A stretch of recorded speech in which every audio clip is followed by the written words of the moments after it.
An alarming spike in coronavirus cases among children. In just the last week, the U.S. reported nearly 94,000 new pediatric COVID cases. That's a 143% increase from 2 weeks ago, and it's the highest number of pediatric cases reported since way back in February. And all of it comes as a fight escalates over Republican-led efforts to ban protective measures like mask mandates in schools. However, some school districts are defying those orders. Omar Villafranca is in Dallas, where public schools start in less than a week. Omar, good morning to you. What's the situation there? Good morning. Classes at this elementary school actually started yesterday. Here in Texas, Governor Greg Abbott signed an order banning mask mandates across the state. But with cases on the rise and kids under 12 ineligible to receive the vaccine, some school leaders are starting to challenge that order.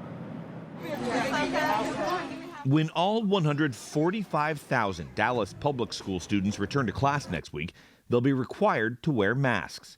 That's because school superintendent Michael Hinojosa issued a temporary mask mandate Monday in defiance of Governor Greg Abbott. We're now in a dangerous situation, and so the governor needs to run the state, and I need to run the district. And as the chief executive officer, I'm doing what I believe is in the best interest of the school district at this time.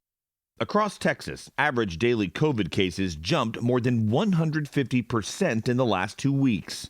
At Texas Children's Hospital in Houston, nearly 1,000 kids have tested positive for COVID in the last week. More than 35 children are hospitalized, the most they've treated throughout the pandemic.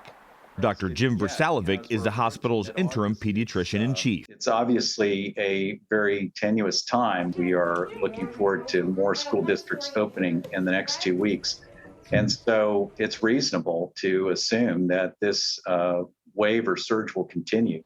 In Katy, Texas, outside Houston, school officials are complying with the governor's order and not requiring masks in school. You guys are doing great. You can start. That's frustrated Lee Nelson, whose 2 children, Ashley and Hope, start classes next week.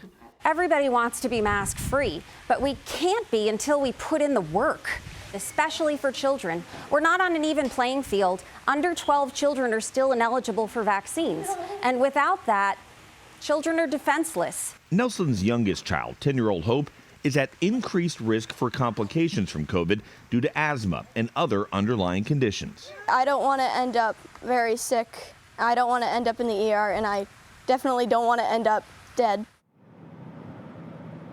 Late last night, the Austin School District announced that masks will be required at school. Houston ISD, which is the state's largest school district, will be voting later on this week on a mask mandate.